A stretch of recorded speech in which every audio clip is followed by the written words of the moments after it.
Hi, everybody. Hola. This might be the worst episode you've ever heard. We're not sure yet. We're calling it Stuck. Yeah. Stuck. Oh my God. Then we're gonna have to be the energy to make No, this we happen. have to right? be it in order to describe it to you. Yeah. Okay, so how many of you guys listening have ever felt or are feeling stuck? So Stuck with where you're going, stuck with what you're Yes. choosing, stuck. I told my acupuncturist this week that because I had a similar energy up in my world, I was like, I feel like I'm just trudging through mud. Like there's a ton of resistance in my world, obviously to my own creation, but I'm just like, It's always so annoying. and yeah, of course. And then he was talking about, you really want to be the energy of the hawk that is just gliding through life. He's like, do you see them flap their wings and work hard? No, they just glide and let the wind kind of take them where they will. And Did you give him 2 middle fingers? Like, no, you and your hawk. No, I don't. Okay, that's just me. I know. I want my resistance. I want to be in all the stuckness because I like it. Apparently, it's valuable. I need to figure it out. Hawk, keep going. Well, okay, so that was interesting energy because I've been talking to folks a lot about, this idea of being the rock in the stream and not being at effect or codependent to the energies around them. And now here he is talking about almost the allowance.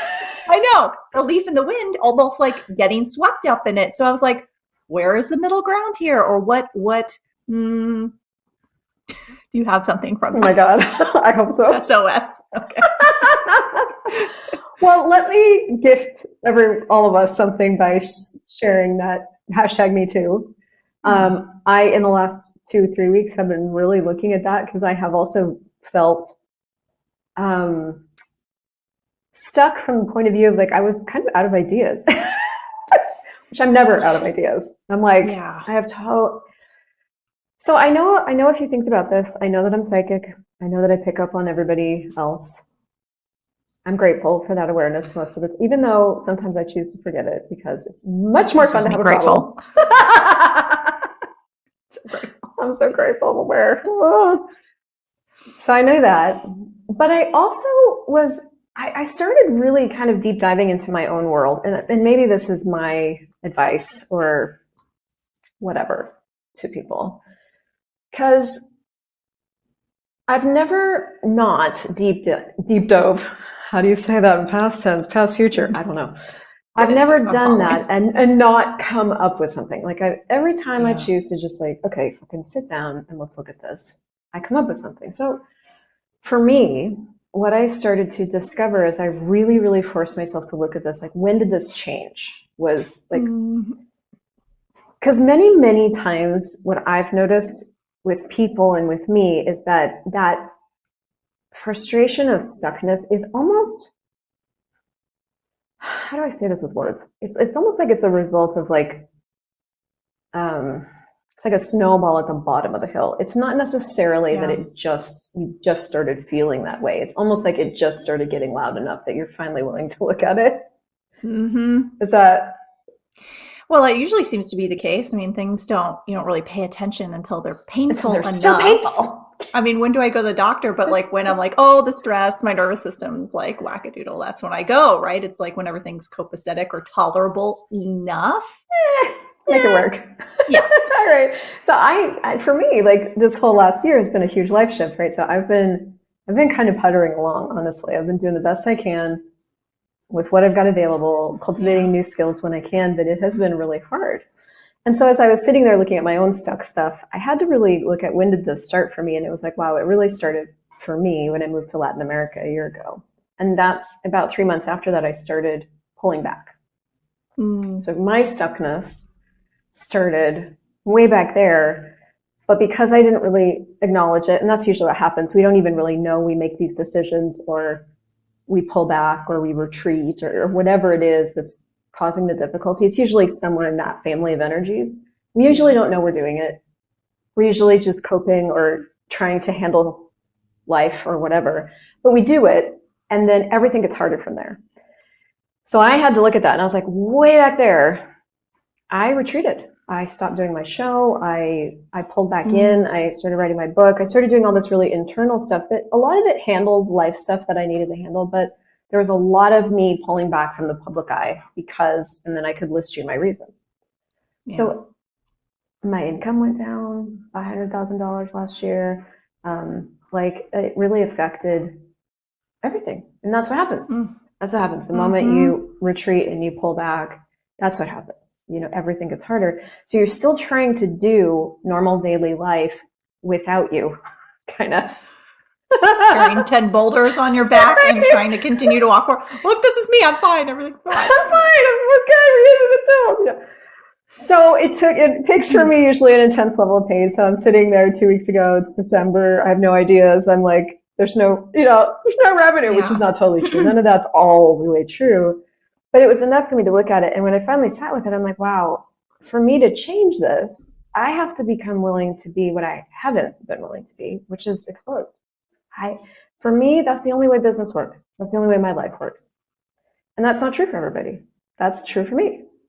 And so if I was waiting until I had this relationship thing handled. I really have, this past year, I'm like, I feel so unskilled in relationship and in life. And it was the first time I'd ever felt so not confident in me, right? So I didn't feel confident in my relationship skills and the fact that I was constantly talking about it. I was struggling and my body, and there's so many things. The list was long. So I decided on that and go, well, I can either wait, which is, we see how that's working, or I can engage again and start doing the thing that works for me. And so I started recording this private podcast, and that's coming out. And now the energy's moving again. So with the energy moving, I'm not stuck anymore.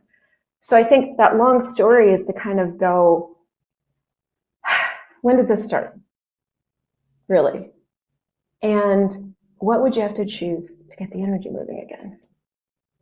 So I'm getting that besides the fact that what Gary Douglas always says, stuckness is a refusal to choose something, right? We're never actually stuck. I was not choosing. I was not choosing to expose, which was creating all this effect. Exactly. Yeah. So, okay. So then is that, I would say, tied to then almost like a refusal to receive, or, right? Because it's like, if you're talking about an unwillingness to be exposed or put yourself out there, I mean, that's what we do. We go into the fetal position when we're feeling too vulnerable to protect ourselves. I feel like that's really innate. So it's like, what could we choose during those times when we're cocooning, so to speak? Well, yeah, I would say stuckness is definitely a cocoon. It's like unwillingness to expose your awkwardness and learning something new, expose your self online, expose, whatever. I think I'm getting, even as we're talking, it's probably the antidote to all stuckness is exposure. But yeah, I mean, in choosing to start talking again, or because that's really what the podcast is. And I state it right up front. Look, some of you are going to love this. Some of you don't want to hear this. That's why it's private. It was this thing of like, I did receive judgment in the form of a long note someone sent me that said, hey, listen, why don't you just get a better guy? We don't really want to hear about this anymore. We want to hear about you. Wowza. Yeah.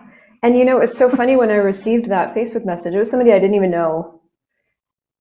I had so many things that went on with it, right? And for the most part, I thought I was cool. I thought I had just kind of received it and taken in the information and gone, okay, cool. But it wasn't long after that I stopped doing my show.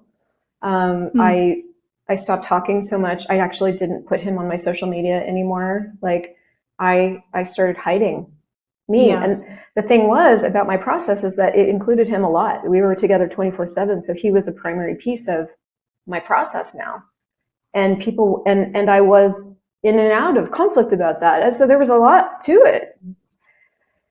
So when I received that judgment,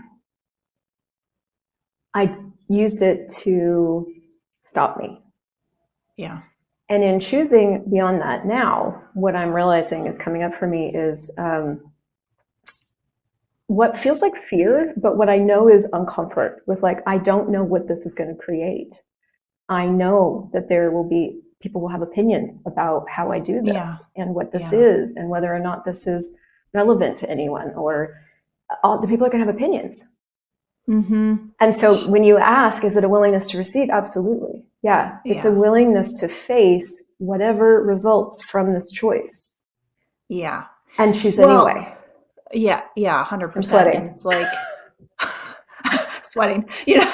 I am But it's sweating. like, I mean, like it does bring up a lot of energy. yeah. Yeah. And I mean, I think, you know, as facilitators, as therapists, psychologists, coaches, whatever, where you're out there guiding people, so to speak, facilitating people, there's something, especially for me coming from psychology, where it's like, oh, I have to have this figured out. Exactly. I have to have it figured out. I have to have the results you want in order for you to trust me that I can pay me. See me as somebody valuable I'm an to contribute to your authority. life. Exactly. Yes. Exactly. And people are so stuck on that. It's like, if you don't, like from the judgment, I guess, right? If you don't have the perfect relationship, then how can I trust you to guide me? And it's like, on something top of is all coming that, up for me. I was the source of all the trouble. Well, I was the one creating the trouble. And I was like, I don't want people to know that. but, and then it's like, and then we pull back from how valuable it could be to offer to someone else, right? To someone else that's finding immense value that didn't send you the letter sharing about how grateful they were you were sharing that, right? And it's like, we just hear this one person that is bitching about it. I mean, so I've been seeing this naturopath, and I recently got results back from this thermography exam. It's like this whole thing to show what your body's doing, and it like can do all this really cool stuff. And one of the things that came back was like, oh, wow, your adrenals have been really stressed for the last 3 to 5 years. And I was like, oh, that's cool. So like the nervous system stuff I talk about all the time. I'm the one having problems with it. Totally. And so I was like, I kind of in the same spot of like, well, I see a lot of value in sharing this with people, but like, oh, am I willing to expose it? Kind of a similar idea, for the fear of like someone being like, well, you're a fraud, or like, I can't trust you. And it's like. And the thing I had to give up was the need for people to see me as someone trustworthy, or the need for people to see me as an expert, or the need for people to see me as someone who's gone there and been there. I am going there and being there right now, and I'm me. And I'm good, bad, and ugly. And so it was a huge thing. It's a huge exercise in receiving me, I think. Yeah. And self-allowance, and then the courage to expose it. And, you know, if I'm honest, like, I don't really know if I'm exposing too much. I don't really know what TMI is. And that's another allowance for me thing that I've had to develop, because even like moving here to Colombia, like, you know, even Andres and I, we have different levels of stuff we're willing to share and things. Mm-hmm. So I even had to have a conversation with him and go, look, this is what's been going on for me. This is what happened. I pulled back. I need you to know that going forward, I'm going to be sharing a lot about you and I, and it's going to expose you, and it's going to expose me. And I have to do this. So, you know, if you have feelings about it, if this brings stuff up for you, I need you to bring it to me. I do get that we have different ideas of what we want people to know, but for my life to work, for my business to work, this is required. So there you go, you know. So it does, like in these, maybe that's the other thing we're avoiding even looking at, is tough conversations we're going to have with our people, possibly, you know. Yeah. That may or may not actually be that tough in reality, but could change things, change dynamics, you know. I think there's just a lot. There's a lot in. Yeah. I'm thinking of a previous episode that we did, excuse me, around like leading, around vulnerability, or I'm trying to remember even what it was. It's like a million zillion years ago. But kind of that same idea of like, well, what is too much? Like, who even decides it's too much? I don't know what it is. I don't even know what it means. I remember when I first heard that phrase, TMI, I was like, what is that? So I've had to really develop allowance for myself, because I'm like, I've had moments where I've just blurted things out, and somebody would look at me like, I can't believe you said that. And I was like, shocked. And I was in a beyond, because I don't understand it. Yeah. So if I try to navigate my life by someone else's reality of TMI, then I'm fucked. And that's what I've been doing. Well, and that's the thing, right? And how do we measure that? Because it's going to be based on what judgment. The audience is willing to receive and choose, right? Yeah. And so it's like some of your audience is like, no, tell us more. And someone else can't receive it. And it's like, what's wrong? It's like, change who you are. What's right and what's wrong? Like, never mind. So, you know, there's little choices you can make. Like I'm making a charge $4.99 to have the podcast a month, you know, like, if you want to pay me $5 and then you can have the skinny, right? And so I was like, how do I mitigate the, you know, at least make it a choice. Yeah. or you're not exposed to it if you don't want it, but you can be if you want it. So there's little things you can choose with stuff like that. And yeah, man, wow. What would you have to be willing to receive and choose and be for this to change, and when did this start? It seems to be a really helpful thing to look at. Yeah. Yeah. I know there's so many layers of hiding that I'm starting to get, where it's just like, oh wait, but why do I even care about that? Why do I even care about what this person thinks? Like, for what, how is this serving me? And well, how we've talked about that. I think we've talked about it just privately, but how we've talked about, like, people can only judge you for something you're judging yourself for. Mm-hmm. So, like, at that time when I received this message, I was still in that place with things and choices where it's like, did I make the right choice? Mm-hmm. Did I make the right choice for this person? Did I make the right choice? Like, I have this utopian ideal of the kind of person that I thought I would, but when I chose Andres, I was following awareness. And so my ideal and awareness didn't match. So I was in my own internal conflict. Mm-hmm. So when you have an internal conflict, you already have a judgment that you haven't acknowledged and it's just undisclosed even to you, somebody can stomp on it. Yeah. So that message verbalized the secret hidden judgment I had. Yeah. And then instead of looking at it like that, because now I know, I used it to stop. But I didn't see the future that was going to create. I didn't get what that was going to create. Now I do. So, also, when we get ourselves to these places where we're finally looking at it, it is still a massive gift, because now moving forward, I am stronger. Like, I now know. Yeah. More somebody's stomping on a judgment I have of myself. I now know people are going to have opinions about what I know now. I have more awareness. I have more skill. I have more strength. And so, okay, so it took that to get here. And now what? It's so helpful that you shared this and your experience. I've always told you that, like, especially from your pod, that you were so vulnerable and just exposing, like, your experience, your, just, anyways, to say humanness, but it's something else. It's, look, I get it. Right. I'm a person. Hey, guess what? I'm a person. So, but what's also interesting is how, like, that it took, because it's helpful to highlight for folks, that it took a period of time for this awareness to come up for you. Right. Yeah. Because I remember when you were just like, oh, the pod's not really working. I don't know. It's not really doing the thing, or I'm not, it was like, you were almost like looking outside for what to fix at the time. Yeah. And this is a while ago. This was a year ago. Yeah. Yeah. Yeah. I was like, and I actually recorded an episode on the Naked Life about this. Awesome. You guys want to, it'll be up soon. That, at that time, like, I didn't feel like people could hear me. I felt like every time I got on the show, I was talking about my problems. I was bleeding on people. I was like, oh my God, I need to just, like, cauterize the wound and shut the fuck up. Like, and then I got that message. So I was like, okay, no more. Now, the thing about when you stop being generous with yourself is everything dies. Yeah. So it's like, it would be like the sun saying no more, right? The earth would die, absolutely die. You are the sun to your ecosystem, to what it is you are creating in the world. And we each sun in a different way.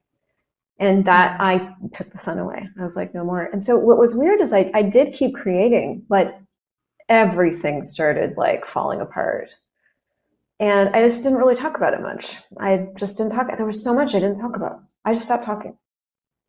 And, it's been recent in the last 3 weeks that Andres and I have reached a new leaf where even we're starting to talk to each other. But it honestly took all that time and all this process and all those breaking ups and all those fights to even get us here. So it's like, fuck, it just takes what it takes. And you are willing to look at it when you are. Those are some deep quotes, I know, but like, well, it's kind of, and it's, how, not that you can quantify this, but it's like, how valuable is it for folks to hear that and to see that it's like, okay, like, we're here, we're doing great. And then, okay, maybe we're separated. Okay, wait, we're together. Like, how many people have gone through that? Josh and I went through that early on. So it's kind of like, if we don't expose it, then people are striving for something that maybe doesn't exist. It's just a social media image thing. Yeah. Right? Because it's like if we're only putting out there like here's everything is just perfect and highlight Yeah. reel, it's like then people are striving for that and then constantly beating themselves up because they can't reach it. And it's like no Yeah. one is like that. Yeah. And I mean, I'll be honest with you, I didn't even know that I was basing, this has been a week of so much awareness. Like turns out I was basing so much of my self-confidence on what I felt successful about. Yeah. And I was feeling successful about my income potential and the growth of my business and the growth of my Facebook group. And I was working out at the time. I had created a successful relationship. I was there. Yeah. And then we moved to Latin America, and I've never felt so unsuccessful, insecure, unpretty, like injured, wounded. Like it literally brought out every single possible, I don't even know about me that I didn't even know was still there. I honestly, all of that hadn't even had a chance to emerge because I had been living the success life. Yeah. Ooh. Wow. Well, the results, not like I can relate at all. Like my whole worth is conditional on the results. And that's kind of what I've gotten recently, just in a different way. I'm like, wow, I'm making my worth conditional. Yeah. And that's not even true. So for what purpose am I choosing this? And now, like, okay, so it's not true, but now how do you live as a worthy being not getting results? And also, how do you create more? Mm-hmm. And this is the thing, I think we have such a hard time. This is the thing I don't think gets articulated because we don't even know what's happening for the most part. Like this is kind of the deep underbelly that I didn't get to. You just don't get to it. You do. Yeah. Well, it takes a second, right? It's like a lifetime. A year, many years. Well, I guess it probably takes whatever. I don't know. It's a combination of courage and allowance for yourself because I couldn't even look at this before because I hated me. I don't know. I don't know what it takes. But like now at least I have just enough care for me and allowance for me and strength built in this thing where I can go for a year as the least successful version of myself and not die. Because there's been many times I've been like, what am I doing? What am I doing this for? What am I doing this for? What am I quit? Everything, like. Yeah. You're just faced with all your own shit. Well, yeah. And I mean, especially when, it's like kind of also the confidence. Yeah, the confidence thing is conditional. I was basing my confidence on that stuff. I really thought that I was just amazing. But the thing is, thinking you're amazing based on something is different than being the amazing thing that you are. Yeah. Which is going to involve all the shit and all the shit things that aren't working. The good, the bad, and the ugly is the amazing thing that you are. You're not amazing because you're just good or you're just successful. You're just amazing. And you're amazing because you're this bundle of choices and energies. And